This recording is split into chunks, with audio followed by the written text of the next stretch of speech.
Alright, now in this lesson, we are going to talk about all the kinds of data that we can extract using the map baker utility. And we'll see all of them down here. Alright, now let me go over each one. Surface info refers to data that can be extracted using only the surface of an object. So things like ambient occlusion, bevel information, surface depth are all baked onto the RGB channels of the surface info map. Lighting info refers to data that is generated using all the light sources in a scene.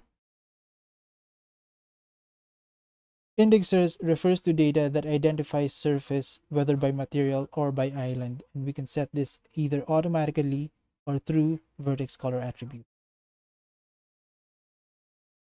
Normals provide data on how light should interact with the surface.